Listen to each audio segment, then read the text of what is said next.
Awaken the Quiet Fire. Introduction. This book isn't about fixing you or pushing you harder to succeed. It's about helping you remember the fierce, steady flame inside you, your quiet fire that's been waiting patiently for you to stop running, stop numbing, and finally come home to yourself. Over the coming chapters, you'll walk through the invisible wounds of suppression, burnout, and self-betrayal. You'll uncover why so many of us trade our truth for being okay, why emotional numbness became the default, and how that quiet surrender slowly dims our light. But more importantly, you'll discover how that fire within is not lost.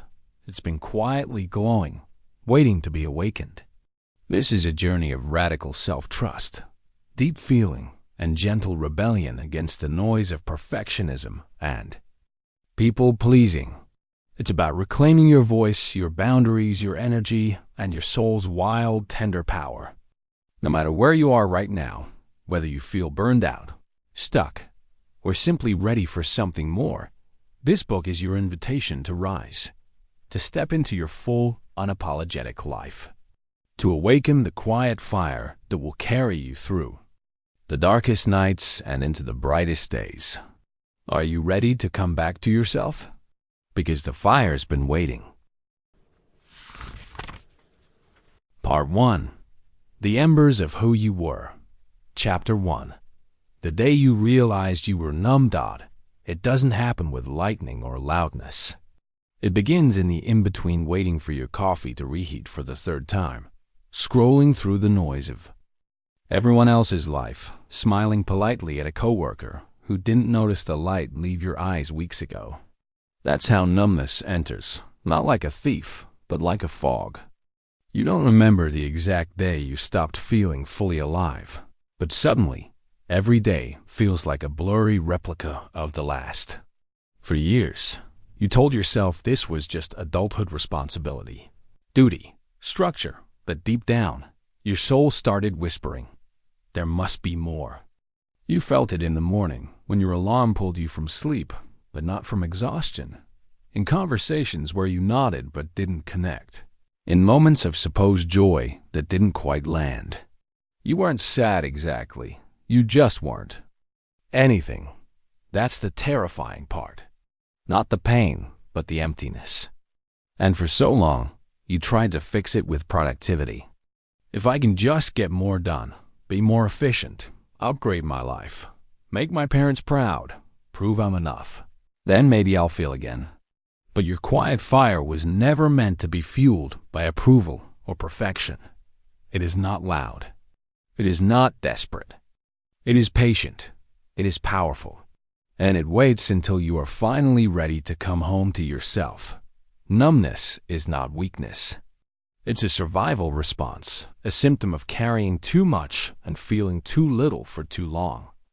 But this moment right here, the one where you admit, even just in your own mind, that you feel hollow, is the first spark. Not the glamorous kind, not the viral, camera-ready kind, the real kind. The kind that starts when you're honest enough to say, this life doesn't feel like mine anymore. The moment you admit that is the moment you begin to wake. You don't need a breakdown to rise. You don't need to throw it all away or burn bridges or move to the mountains to reclaim your light. What you need is courage, to pause, to feel, to stop lying to yourself about being okay. Numbness isn't the end. It's the border between who you've been and who you're about to become. And what waits on the other side is not the old you, but the real you. The one who never left. The one with fire still burning, quiet but unkillable. This is the day you remember. Your aliveness is not lost. It's simply been waiting for you to choose it again. And now finally you have. Chapter 2. The Death by 1,000 Suppressions. Nobody loses themselves overnight. Instead, it happens in the quiet moments when you choose silence over speaking your truth. When you smile through the ache of a no you never voiced. When you bury a need or a feeling because it feels too risky, too inconvenient, or simply unwelcome. These tiny, almost invisible acts of suppression pile up day by day, until you wake up to find your authentic self buried beneath layers of shoulds, maybe laters, and I'm fines. It's like death by 1,000 cuts, except these cuts are emotional, not physical, and they don't scream for attention. They whisper in the spaces between your thoughts. We confuse this quiet retreat as strength because society praises composure, politeness, and endurance. But real strength isn't found in muffling your soul. It's in the courage to let your voice rise, even if it trembles. Maybe you grew up learning that anger was dangerous or vulnerability was weakness, so you learned to tuck those parts of you away, like secret wounds no one was supposed to see. But suppressing your emotions doesn't protect you. It disconnects you. It builds walls where bridges should be and dims the quiet fire inside you until it barely flickers. The more you hide your true self, the more exhausted you become physically, mentally, spiritually, because living a lie, even a small one, demands endless energy. And yet, beneath that exhaustion, something still stirs a yearning to break free, to speak your truth, to feel your feelings fully without shame or fear. This yearning is your soul's rebellion, the whisper that says, enough. It asks for no grand gestures or dramatic explosions, just honest moments, one at a time. Saying no when your heart means it, asking for what you need even if it feels selfish, shedding the masks you wear to please others, and giving yourself permission to be real. Every suppressed word you reclaim, every hidden feeling you honor, every truth you speak becomes a spark, reigniting that quiet fire within you. This fire is patient but relentless. It doesn't want to consume you. It wants to warm you, guide you, remind you who you are beneath the layers of silence. So, lean into that ache behind the smile. Listen to the heaviness in your chest or the tightness in your throat. They're not weaknesses. They're invitations. What parts of yourself have you been silencing that are ready to roar back to life? What truths are waiting for you to finally say aloud? Because your life doesn't have to be a series of quiet suppressions. It can be a bold, tender reclaiming of your voice, one brave breath at a time. Chapter 3. Burnout isn't laziness, it's misalignment. Burnout doesn't arrive announcing itself with fireworks. It sneaks in wearing the mask of laziness, guilt, and shame, whispering lies that you're weak, broken, or simply not enough. But here's the truth nobody tells you. Burnout is not about lack of effort or character flaws. It's the body, mind, and soul screaming that something fundamental is out of sync. You've been pouring your energy into a life, a job, a relationship, or even a mindset that doesn't fit the shape of your true self. Imagine trying to run a race in shoes that don't fit your feet blister. Your pace slows, and eventually, you're forced to stop. Burnout is your soul's way of slamming on the brakes when you keep pushing against the wrong path. It's the quiet rebellion that says, "This isn't mine." Yet, in a culture that glorifies hustle and nonstop productivity, admitting burnout feels like admitting failure. You hustle harder, double down on caffeine and distraction, trying to prove you're not lazy, not weak, but all you're really doing is fueling the fire that's burning you out.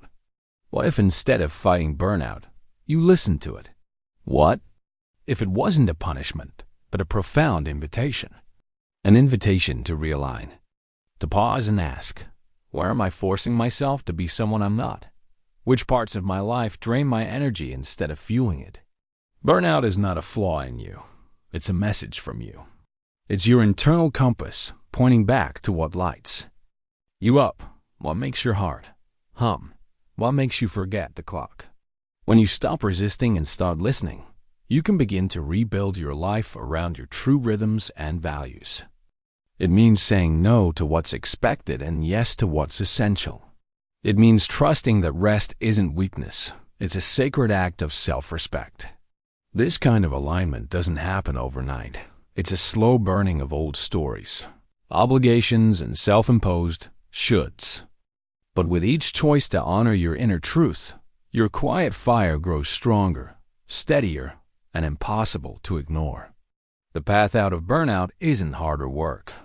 It's better work that nourishes your whole being instead of fracturing it. So ask yourself now, what part of your life feels like a relentless grind instead of a meaningful flow? And what small step can you take today to stop fighting and start aligning with your own sacred fire? Chapter 4. The cost of being nice instead of real. We've all been taught that being nice is the golden rule smile. Don't rock the boat. Agree to keep the peace. But what if that lesson has quietly stolen your soul? Being nice feels safe, like a shield against rejection or conflict. But underneath that shiny mask often lies a silent cost, the slow erosion of your true self.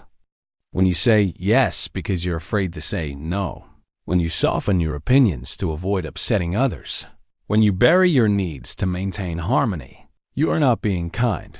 You're trading your authenticity for approval, and that trade is always expensive.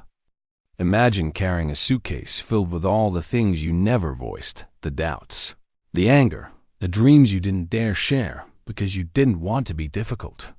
Over time, that suitcase gets heavier, weighing down your spirit, draining your energy, and dimming your light. People might praise your kindness, but inside, you feel invisible, unheard, even unworthy.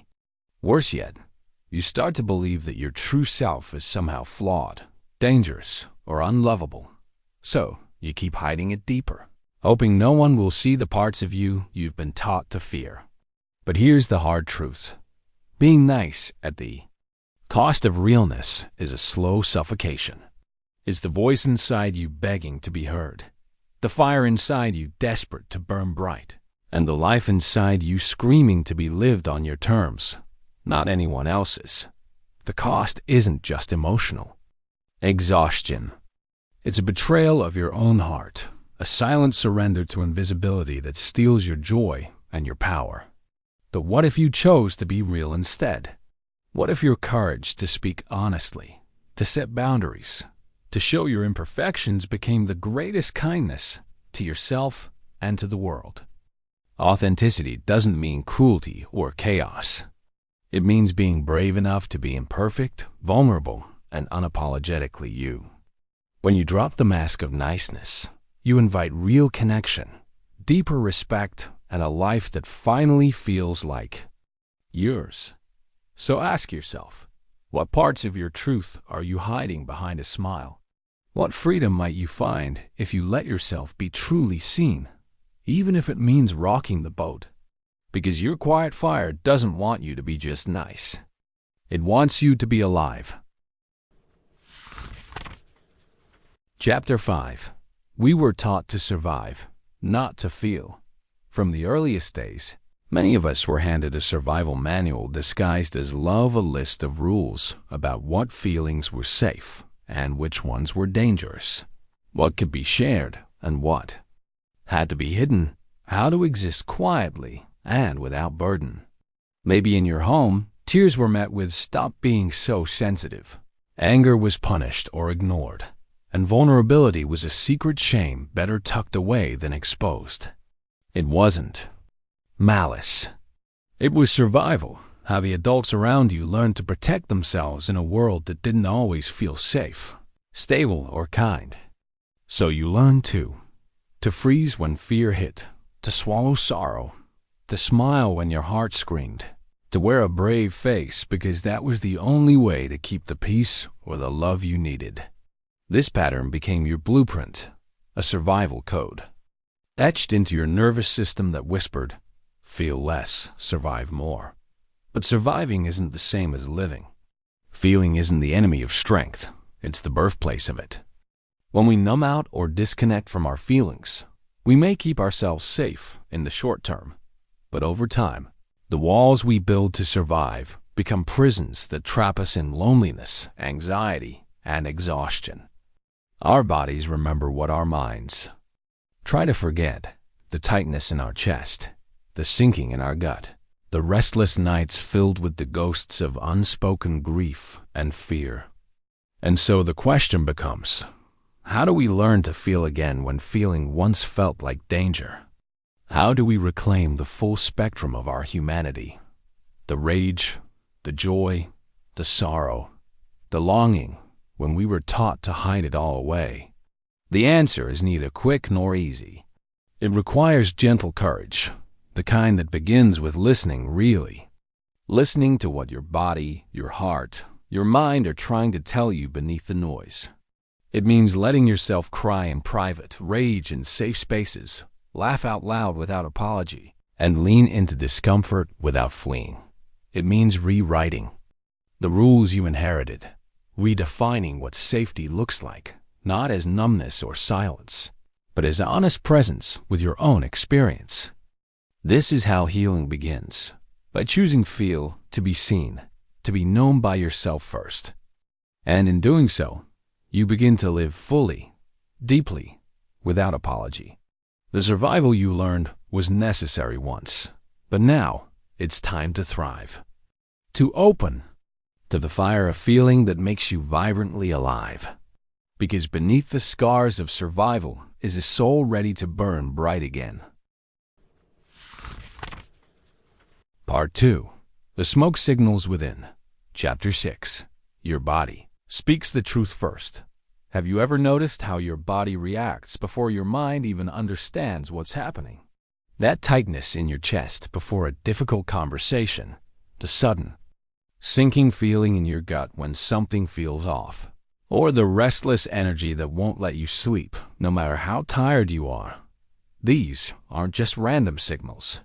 They are your body's way of speaking truths you may not yet be ready to face consciously. Imagine the story of Maya, a successful marketing executive who spent years pushing through exhaustion and anxiety, dismissing the aches and pains as just stress. But her body knew something deeper was wrong long before her mind did. Her migraines weren't mere headaches, they were alarms. Her chronic fatigue wasn't laziness. It was exhaustion from carrying unspoken fears and buried emotions. Our bodies are ancient record keepers. They store memories, trauma, and emotions long after our minds try to suppress or rationalize them. In a culture obsessed with mind over matter, we often forget to listen to the subtle language of the body muscle. Tension, digestive unrest, shallow breathing, as if they're inconvenient interruptions rather than sacred messages. But what if your body is actually your wisest guide, quietly trying to lead you back to yourself? The truth is, before your thoughts cloud your perception, your body knows. It feels the authenticity of a choice, the weight of a secret, the impact of a toxic relationship in ways words can't capture. This is why healing cannot happen solely on a mental level. You can't outthink your way out of trauma or disconnection, because the body holds the deeper story. It remembers what the conscious mind forgets. When you ignore these signals, tight shoulders, rapid heartbeat, digestive issues, you're pushing your truth deeper underground, prolonging the quiet fire's wait to be rekindled. But when you start to tune in, to really listen and feel, without judgment, something remarkable happens. The body begins to speak in a language you can understand. Maybe it's a sudden urge to take a deep breath, to stretch, to cry, or to move. Maybe it's the recognition of a physical sensation that opens a door to an emotion you've been avoiding. This is somatic wisdom, the body as an emotional compass, showing you where you're stuck, where you're safe, and where you need to release. Embracing this wisdom means giving yourself permission to slow down and pay attention, to honor your aches and discomfort as allies, not enemies. It means recognizing that your body is not your adversary, but your home, your living, breathing self that has been trying all along to help you survive and thrive. When Maya finally allowed herself to listen, to feel the pain beneath the migraines, and to rest instead of pushing harder, she began to heal not just physically, but emotionally and spiritually. This isn't about quick fixes or harsh discipline. It's about tenderness, curiosity, and radical self-compassion. Your body's messages are invitations, not punishments. They ask you to reconnect, to reclaim your quiet fire by trusting the truth held in your breath, your heartbeat, and your trembling hands. So before you push past that discomfort or distract yourself from that ache, pause and ask, what is my body trying to tell me right now? What feelings am I afraid to meet? What truths have I buried so deeply that only my body knows them still? Healing starts here in the sacred, wise language of your body, because your body is the first place your truth lives, the first place. It waits to be heard, and the first place where your quiet fire begins to glow again. Chapter 7. The rage you were told not to feel. There was a moment for many of us, a childhood lesson carved into our bones. The rage was dangerous, unacceptable, or unlovable. Maybe it was the stern glance from a parent when you slammed a door, or the sharp words whispered when you dared to shout your frustration. Maybe you learned early that anger wasn't just an emotion. It was a threat, something to hide, something to bury deep where no one could find it. So you stuffed it down. You bit your tongue, swallowed the heat rising in your chest, and told yourself you'd be better if you just stayed calm, nice, and compliant. But here's the truth that society rarely whispers. Rage is sacred. It is the raw, unfiltered energy of your spirit demanding space, truth, and justice. It's the fierce heartbeat of your inner warrior protecting your boundaries, calling out injustice, and pushing you to reclaim your power when the world tries to shrink you. The rage you were told to deny is not a sign of failure. It's a signal of survival. It's the fire that lights up your deepest wounds, the voice shouting, "This is not okay." Yet, when anger is denied, it doesn't disappear. It festers beneath the surface, showing up as numbness, resentment, anxiety, or exhaustion. It becomes the silent weight dragging you down, the fog that clouds your joy and peace. What if you allowed yourself to feel that rage fully, without shame or judgment? What if you recognized it not as something to fear, but as a powerful guide? When you honor your anger, you honor your truth. You stop shrinking to fit into others' expectations and start expanding into your authentic self. This doesn't mean exploding uncontrollably or hurting others. It means channeling that energy constructively, setting boundaries fiercely, speaking boldly, and standing firmly in your worth. The sacred rage is a compass pointing you away from betrayal and toward self-respect. It asks you to reclaim your voice, your body, and your life. So next time you feel that heat rising, instead of hiding or apologizing, pause and ask, what is this anger trying to protect? Let it teach you where you've been hurt, where you need to say no, where your spirit longs to be seen and heard. The rage you were told not to feel isn't your enemy. It's your liberation waiting to happen. When you awaken this quiet fire, inside, you find strength you never knew you had, a fierceness that fuels your rise, and a fierce love for yourself that no one can take away. Chapter 8. Grief isn't a wall, it's a door. Grief often feels like the heaviest weight, a suffocating wall that traps you in darkness, whispering that you are stuck, broken, or lost forever. But what if grief is not a prison, but a passage? What if it's not a barrier shutting you out from life, but a door inviting you to step into a new way of being? When loss hits, whether it's the death of a loved one, the end of a relationship, or the fading of a dream, the world can suddenly seem unrecognizable, like your heart has been shattered into pieces that don't quite fit back together. You might feel shattered, empty, or even numb, and that's okay. Grief is not something to rush or get over. It is the soul's way of pausing, of bowing deeply to what was precious and irreplaceable. But grief doesn't want to keep you trapped in sorrow. It wants to teach you something sacred about love, impermanence, and your own resilience. It invites you to lean in, to feel the raw edges, and in that tenderness, to find unexpected strength. Because behind the wall of grief is a door that opens to transformation, where you learn to carry love differently, where your broken pieces can create new shapes of meaning, and where your capacity for compassion grows deeper than before.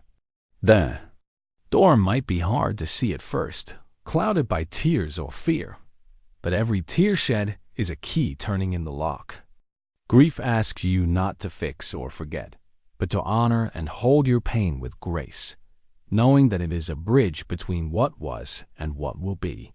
The love that grief mourns never dies. It simply changes form, becoming part of who you are, quiet, fierce, and enduring. So don't push grief away or pretend you've moved on too soon. Sit with it, walk through it, and when you do, you will find that grief is not the end of your story. It's the threshold to your next beginning. What door is grief inviting you to open today? Chapter 9. If you keep shrinking, you'll disappear.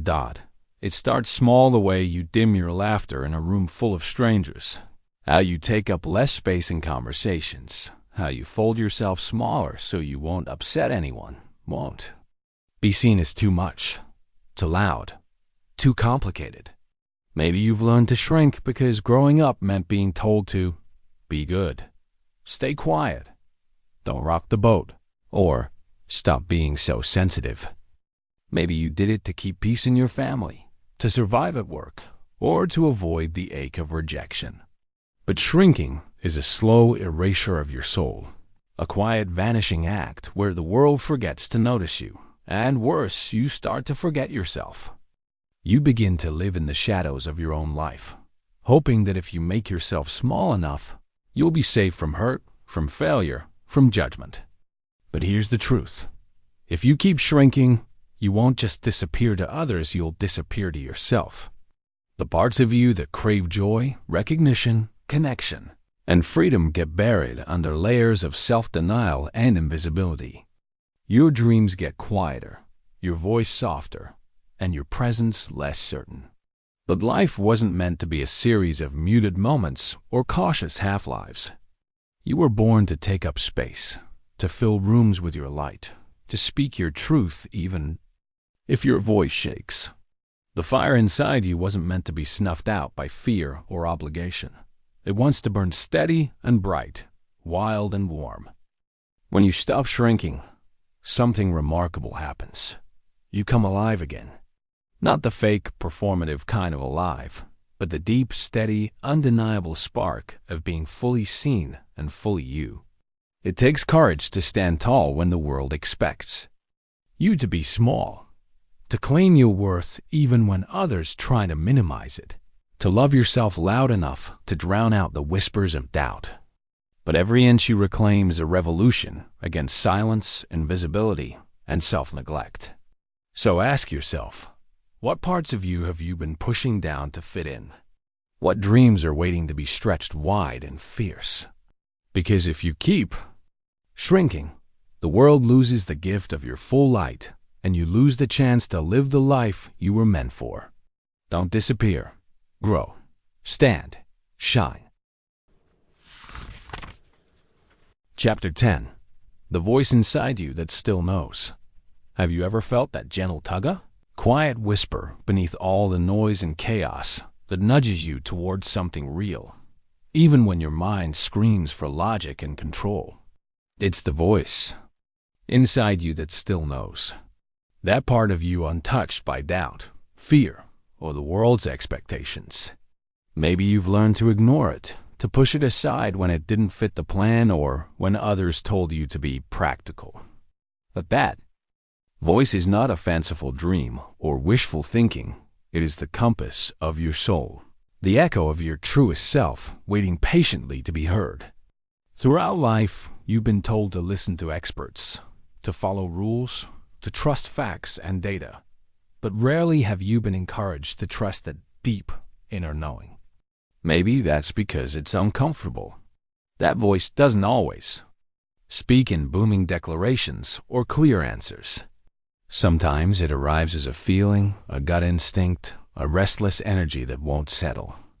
It's easy to mistake it for anxiety or indecision, especially when life feels uncertain or overwhelming.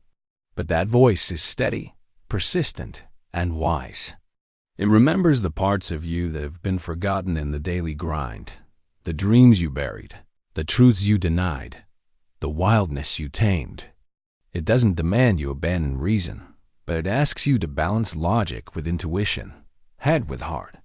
When you begin to listen, you start noticing the subtle signs.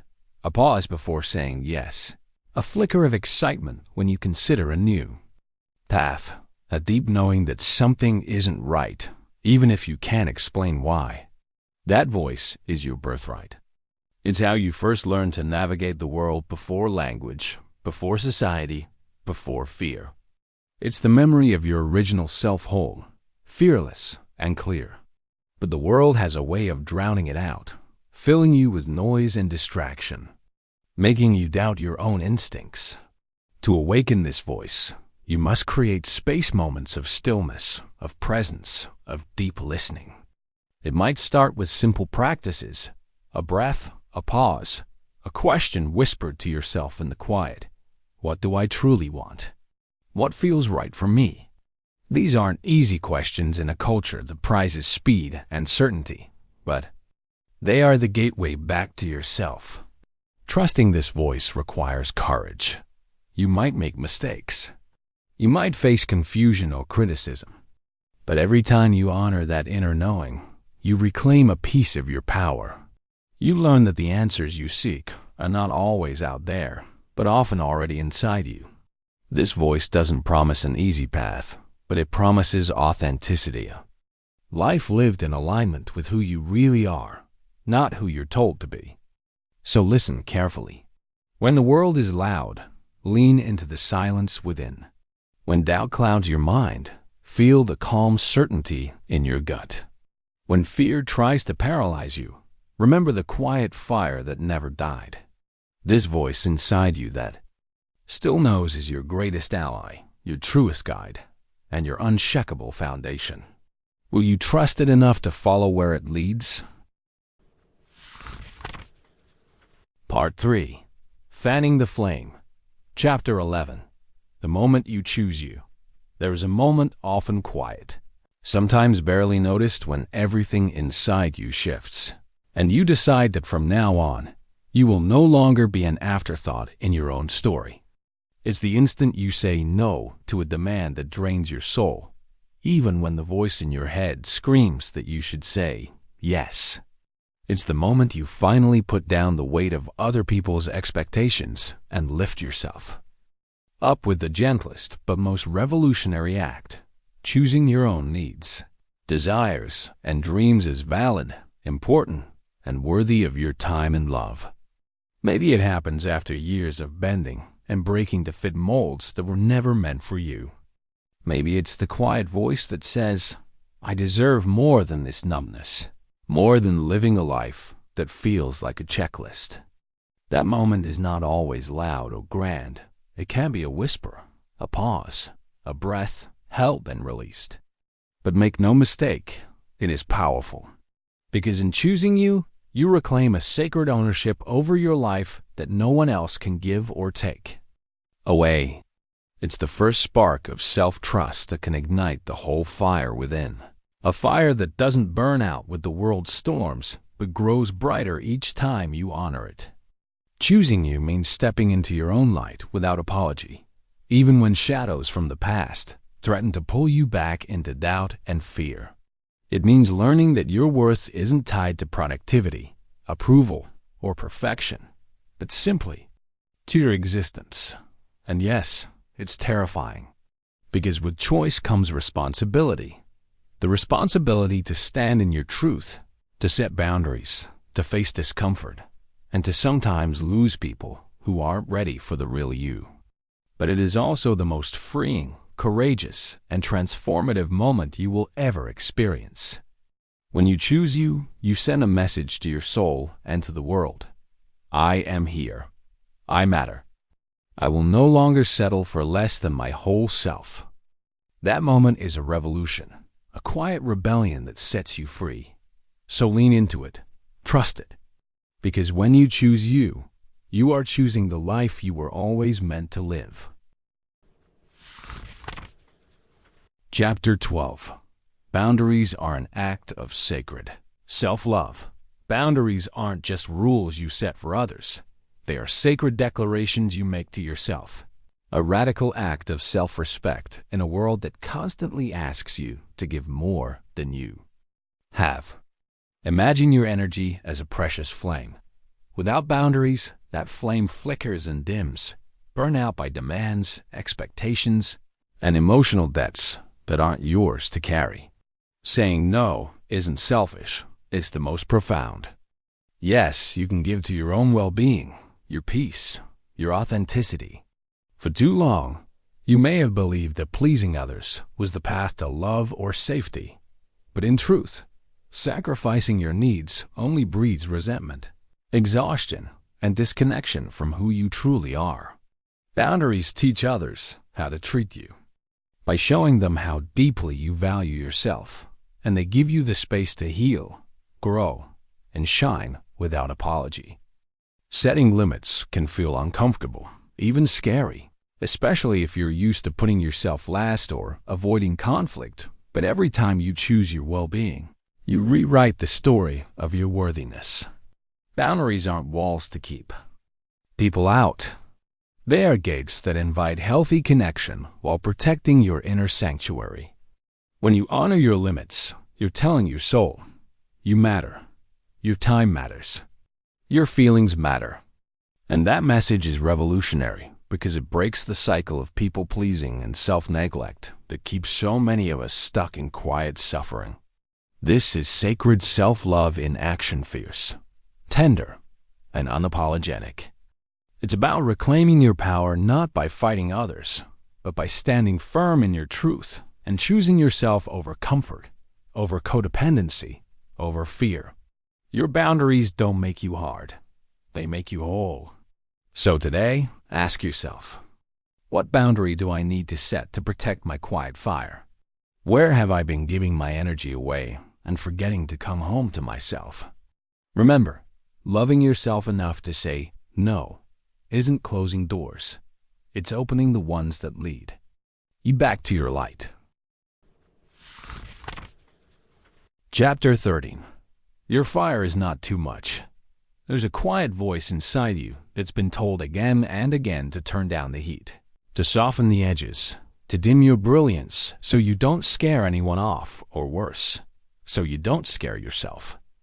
Maybe it's the voice that says you're too much, too loud, too intense, too emotional, too ambitious, or too sensitive, and it wants you to believe that to be yourself fully is a risk, a burden, even a fault. But what if that voice is wrong? What if your fire, the unique light you carry, is not something to be managed or minimized, but a sacred force meant to be honored and unleashed? Your energy, your passion, your authenticity, they are not problems waiting to be fixed. They are gifts yearning to be expressed. The world often rewards quiet compliance and fears the boldness of souls who refuse to fit in. But you are not here to shrink, to blend, or to mute yourself for anyone's comfort. Your fire may burn hotter, brighter, and wilder than you've been allowed to show. And that's exactly what the world needs, your full, unapologetic light. Remember, the most beautiful flames are the ones that dance fiercely against the night, not the ones that try to stay small to avoid notice. When you let your fire roar, you ignite others to do the same. It's not reckless or selfish. It's revolutionary. Your emotions, your ideas, your dreams, they matter. They are the compass guiding you back to your true self. So, whenever you feel the urge to dim your light, pause and ask, who am I trying to protect by hiding my brilliance? Who benefits when I silence my soul? And most importantly, Who do I become when I refuse to be anything less than fiercely, beautifully, unapologetically me? Your fire is not too much. It is exactly enough. It is your power, your life force, your invitation to live boldly and deeply. So stoke that fire, feed it with your truth, and watch how brightly you can shine when you stop apologizing for being alive. Chapter 14. Rest isn't a reward. It's a rebellion. In a world that worships hustle and applauds exhaustion like a medal of honor. Rest has become the quiet act of rebellion few dare to claim, yet every soul desperately needs. It's not a luxury or a reward to be earned after you've done enough. It's the radical refusal to participate in a system designed to drain you dry and keep you running on empty. Resting isn't about laziness or weakness. It's about reclaiming your sovereignty over your own energy, time, and well-being.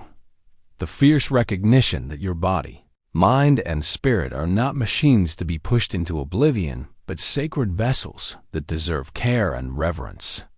Imagine the weight you carry daily, not just the tasks and obligations, but the invisible pressure to perform, to appear productive, to meet endless expectations from a culture that equates worth with doing. Rest is the subversive act that says, I am more than what I produce. And in this quiet refusal, you awaken a power far greater than any achievement. It's the surrender that breaks the chains of burnout, the balm that heals the fractures of overwhelm, and the sanctuary where your creative spirit is reborn. Yet, resting is often tangled with guilt and shame voices inside, telling you you're being selfish, lazy, or falling behind. But what if you flip the script? What if rest is the truest form of self-love, the foundation of sustainable success, and the necessary soil where your dreams take root and grow?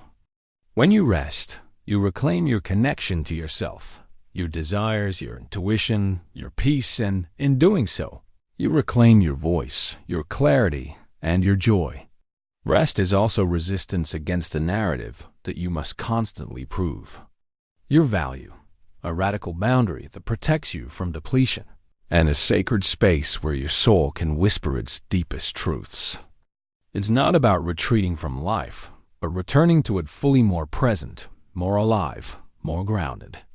The rebellion of rest is a revolution of the heart, a dismantling of the myth that busyness equals worthiness, and an invitation to live on your own terms, guided by your own rhythm.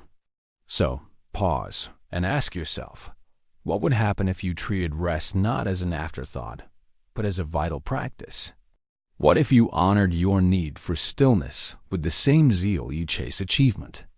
This chapter isn't an excuse to stop, but a call to start toward balance, resilience, and the quiet power of reclaiming your energy one breath, one pause, one sacred moment at a time. Rest is not just a pause in the chaos. It is the fierce, loving act of saying, I am here, I am whole, I am enough. And in that knowing, your quiet fire burns brighter than ever. Chapter 15. You're not behind. You're becoming. There's this relentless whisper in your ear. You're late. You should be farther. Everyone else is succeeding faster. And it clings like a shadow, dimming your light, making you question your worth, your choices, even your timing. But what if that whisper is a lie you learn to believe? A story told by impatience and comparison rather than your soul. Life isn't a race or a checklist stamped by deadlines. It's a sacred unfolding, an inside-out becoming that can't be hurried, skipped, or rushed. You're not behind because there is no finish line you've missed. There is only your unique path, winding and wild, where every step matters, every pause teaches, every detour enriches the story you were born to live. Maybe you've been stuck in the exhausting cycle of feeling less than, haunted by the highlight reels of others, while your own progress felt invisible, slow, or unworthy. But what if your timing is perfect? What if the very moments that Feel like setbacks are the fertile soil for your greatest growth? Becoming takes courage, the courage to trust the unknown, to let go of the urgent need for proof or approval, and to step fully into the messy, beautiful process of change.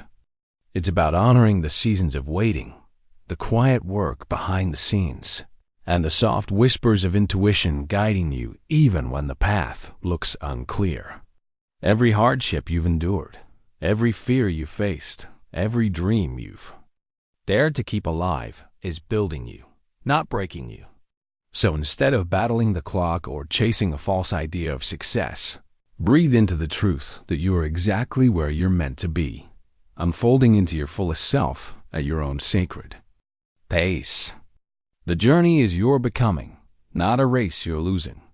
And when you finally own that, the quiet fire within rises brighter, steady and sure, because you've stopped running and started blooming. So ask yourself, what if you're not behind at all? What if you're simply becoming the person you were always meant to be? Part 4. The Flame Becomes You. Chapter 16. When you stop apologizing for who you are. You ever notice how much time we spend shrinking ourselves, not just physically stepping back, but mentally, emotionally, energetically, because we think who we truly are might be too much for the world. Like there's an invisible rulebook telling us to soften our edges, quiet our opinions, hide our passions, and apologize for the very ways we shine. I remember Maya, a friend who once said, "I'm tired of explaining my feelings, my dreams, my choices. I'm tired of waiting for permission to be myself." Her words landed hard because they echo a truth almost everyone knows but few admit, that apologizing for our essence has become a default survival strategy, a lifelong habit passed down through generations. We apologize for our laughter in quiet rooms, for our ambition in collaborative spaces, for our tears in moments that demand toughness. We apologize before we even speak, preempting rejection or discomfort, hoping to soften the impact of our existence on others. But here's the secret no one tells you. You don't owe anyone an apology for being you. Your thoughts, feelings, quirks, and scars aren't flaws. They're signatures of your unique story, your lived experience, your soul's design. When you stop apologizing, you reclaim a sacred power. You stop shrinking to fit into someone else's idea of acceptable or normal, and instead expand into the full radiance of your being. It's not about being loud or combative. It's about being honest, unapologetically authentic, and radically kind to yourself. Imagine how much energy you'd save if you stopped second-guessing your worth or muting your voice for fear of judgment. The world needs your truth, not a watered-down version, but the whole, raw, unedited you. This chapter isn't about permission from others. It's about permission from within. It's a call to quiet the inner critic that demands you say sorry for your joy, your boundaries, your dreams, or your pain. When you live without apology, you create space for others to do the same. Your freedom becomes a ripple effect, inspiring authenticity beyond yourself. The journey to unapologetic selfhood is not without fear. You will encounter resistance from inside and out. People might misunderstand you, question your motives, or even pull away. But every time you choose yourself over approval, you stoke the quiet fire that can never be extinguished. You learn that your value is inherent, not contingent on acceptance or agreement. The moment you stop apologizing for who you are is the moment you start living from your deepest truth. So, look in the mirror and say, "I am enough. I am worthy. I am whole, and I will no longer shrink to make others comfortable." This is your revolution, not with shouts or protests, but with steady, unwavering self-respect. This is the day your quiet fire becomes a beacon, lighting your path and inviting others to find their own. Will you stop apologizing and start living unapologetically you? Chapter 17. Let them misunderstand you. There is a profound freedom that comes when you stop trying to explain yourself to everyone. When you accept that some will never understand your journey, your choices, or the quiet fire that burns within you. For years, you might have danced on eggshells, carefully shaping your words and actions to fit the expectations of others, hoping to avoid conflict, judgment, or loneliness. You sought their approval, their validation, the safety of being known, on their terms. But the truth is, not everyone is meant to see your whole story. Not everyone can hold your complexities without bending or breaking. And that's okay. When you release the need to be perfectly understood, you reclaim the power to live authentically, unapologetically, and without apology. It's a radical act of self-love to say, I will no longer shrink or censor my truth to make you comfortable. Yes, letting them misunderstand you may lead to silence, skepticism, or even rejection, but it will also birth a space where your soul can breathe and grow without compromise. Misunderstanding is not a failure. It is the price of freedom, the signpost that you are stepping beyond the familiar and into your own light. When you embrace this, you no longer carry the weight of others' opinions or their limited perspectives. Instead, you learn to trust your inner compass, knowing that your truth is valid, even if it's unseen or unheard by some. Your journey is yours alone, and some won't be able to follow, not because you've done anything wrong, but because your path is different from theirs. So let them misunderstand you. Let them question your choices, doubt your strength, or misread your silence. These misunderstandings don't diminish your worth. They highlight your courage to live on your own terms. Your quiet fire is not for everyone's approval. It's for your own awakening, your own peace, your own fierce joy. And when you stand tall in that truth, you invite others to do the same, not through demands or persuasion, but simply by showing up as your fullest self, unshaken and beautifully misunderstood. Chapter 18. Purpose isn't found. It's lived. For years, Maya chased purpose like it was some elusive prize hidden at the end of a map she didn't quite have, thinking that once she found it, her life would finally make sense, feel meaningful, and glow with certainty. But purpose, she learned slowly and painfully, isn't a destination or a shiny badge to pin on your chest. It's not waiting somewhere out there, tucked in a job title, a passion project, or a perfect moment. Instead, purpose is woven through the everyday acts of showing up, the messy, imperfect choices that don't always look heroic but feel honest. It's in the way you care for yourself when no one's watching, the small kindness you offer a stranger, the courage to say, "This is enough," when the world screams for more.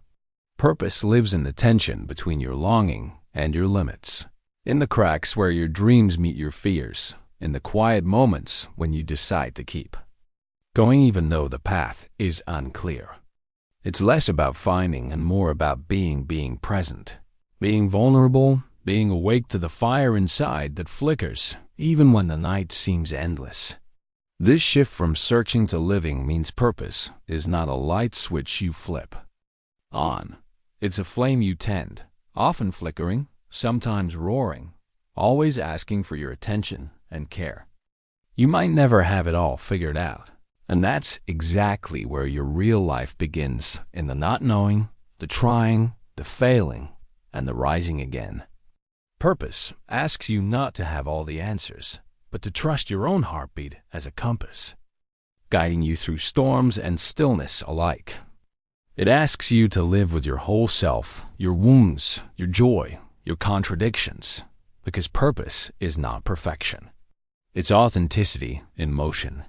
So stop chasing some distant ideal and start leaning into the life you already have, messy and beautiful, complicated and sacred. The truth is, you are already living your purpose every time you choose to show up, speak your truth, and follow the quiet fire inside, even when the world tries to drown it out. What if purpose isn't waiting to be discovered? but waiting to be lived right here, right now, in this imperfect, extraordinary moment. Chapter 19.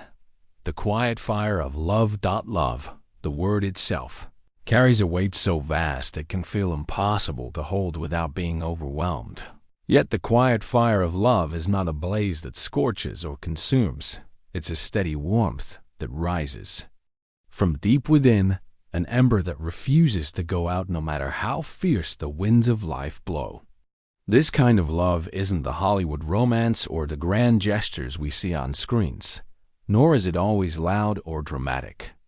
It's a subtle, sacred energy that pulses in the moments when you look in the mirror and choose kindness over criticism, when you breathe into your mistakes instead of burying them in shame, and when you hold space for your own pain without turning away. It's the tender voice that says, "I see you," even when the world refuses to. The fierce protector that guards your heart from both cruelty and self-doubt, and the patient gardener that tends to your spirit, allowing it to grow even through storms. To awaken this quiet fire is to recognize that love begins with the self, not as narcissism, but as deep reverence for your own humanity, and knowing that you deserve grace, compassion, and belonging just as much as anyone else. It's realizing that loving yourself is not a destination, but a daily practice of showing up in your own life, even on the days when you feel broken or unworthy. This love fuels you to extend genuine kindness to others, not because you need something in return, but because it's the natural overflow of the peace you cultivate inside. When your quiet fire of love burns steadily, it softens the edges of anger and fear, transforms old wounds into wells of empathy, and opens your heart to connection without losing your sense of self. It teaches you that vulnerability is strength, that forgiveness is freedom, and that holding both joy and pain simultaneously is the truest form of being alive. And here's the paradox. The quieter the fire, the brighter its light, because it is not a fire of desperation, but of deep-rooted presence. It does not shout to be noticed. It simply is, illuminating your path and those who walk near you with warmth and steadiness. To live in this love is to live without apology or pretense, to greet each moment with an open heart, and to know that even when you stumble, even when love is complicated or messy, the ember inside you never goes out. So ask yourself, how can you tend your quiet fire of love today? Where in your life is this love waiting to be ignited, nurtured, or shared? Because the world doesn't just need louder voices or bigger actions. It needs the deep, steady warmth of hearts fully awake to love, starting with your own. Chapter 20.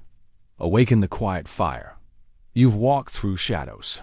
You didn't choose and face the parts of yourself you once tried to hide. But here you stand, no longer lost in the noise, no longer shrinking from your own light.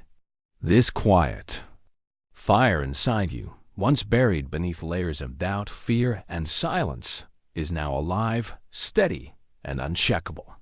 It's not a blaze that demands attention or approval. It's the deep, unwavering glow of someone who has remembered their worth and reclaimed their truth. This fire is the essence of your soul saying, "I am here. I am enough. I am whole." It's the courage to speak your story without apology, the strength to choose yourself when the world asks for less, the tenderness to hold your wounds and your triumphs in the same hands. This fire has been inside you all along, quietly waiting for you to listen, to honor the moments of pain, the suppressed truths, the burned-out days, and the restless longing for more. Now, it fuels you to live not by the expectations of others, but by the rhythm of your own heart. It is the stillness within the storm, the calm that radiates from deep inside, the light that no darkness can extinguish.